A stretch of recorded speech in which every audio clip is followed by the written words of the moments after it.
When Obinna's family moved to Enugu from the outskirts of Onitsha, it felt like a new beginning. At 12, Obinna was quiet but curious, the kind of boy who observed more than he spoke. His parents were excited. They had gotten a better job and a small bungalow in a compound that housed 5 other families. The first day they arrived, everyone came out to greet them. There was Mr. Tony, the compound's chairman. He was in his mid-30s, always well-dressed, always smiling. "Welcome, my boy," he said, patting Obinna's head. "You like it here? We're one big family." Obinna smiled shyly and nodded. He liked how calm the compound was. That night as they settled in, he told his mum, "This place is peaceful." "Yes, my son. God has answered our prayers." They didn't know the real storm was yet to come. Mr. Tony took an interest in Obinna almost immediately. He would call him over when he returned from school. "Come and help me clean my car," he'd say. Obinna liked that. He felt grown up, responsible. After a week, Mr. Tony started giving him biscuits, sometimes money.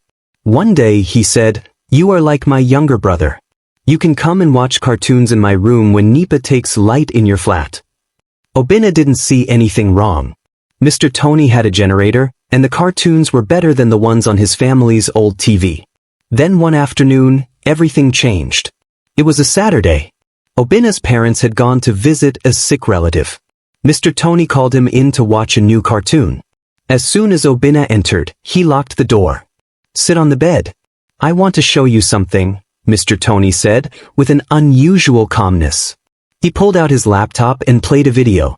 It was not a cartoon. It was a disturbing video, grown-ups doing things Obinna didn't understand, but it made him feel uncomfortable and frozen.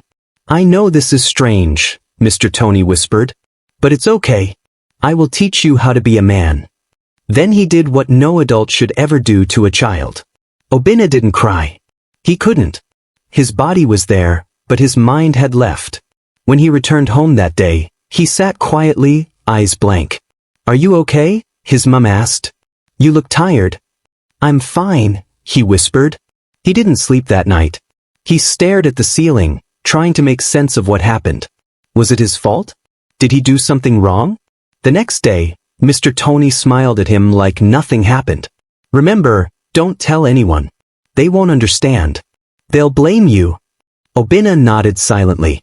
And so the silence began. Obinna's school performance dropped. Teachers called his parents. He was doing so well, but now he hardly speaks in class. His mother scolded him. His father grew distant. No one thought to ask why he changed. He started avoiding Mr. Tony, but it was hard. The man lived just across the corridor. Sometimes he would knock on their door and ask to speak with Obinna privately.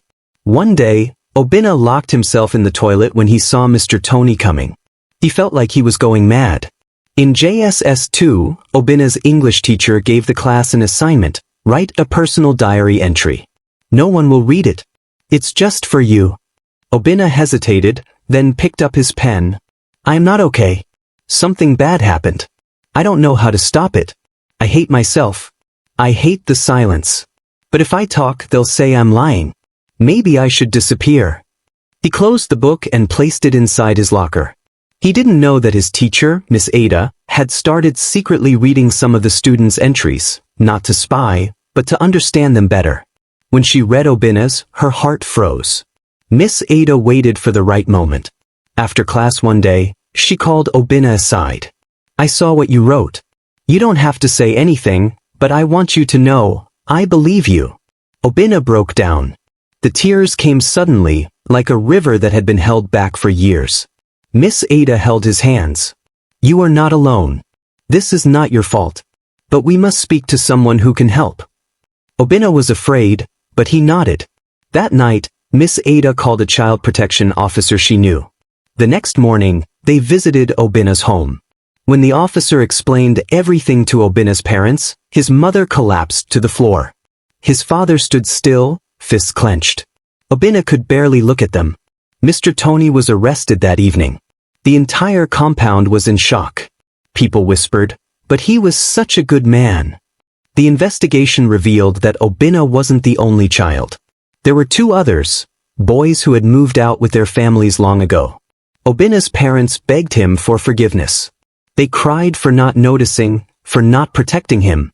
Obinna began therapy. It was hard at first.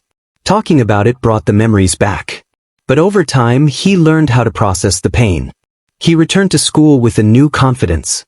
Miss Ada never treated him differently, but he always knew she had his back. One day, he stood in front of his class during a health education session and shared his story, anonymously, through a written piece titled, "The Day Silence Screamed." Students listened, wide-eyed. When he finished, he said one line that no one forgot. Asterisk, if you're going through something, please speak. Don't die in silence. Epilogue. A voice for the voiceless. At 18, Obinna joined a youth-led NGO that advocates against child abuse. He now gives talks in schools, churches, and community events. He is still healing, but now he's no longer ashamed of his story. Because he knows his voice can save someone else. Sexual abuse is a devastating reality for many children. It often happens in trusted environments, by familiar people. Victims may feel shame, guilt, or fear of disbelief. But healing is possible, and it begins with speaking out. If you suspect abuse, please talk to a trusted adult, a counselor, or call a child protection helpline in your country. You are not alone.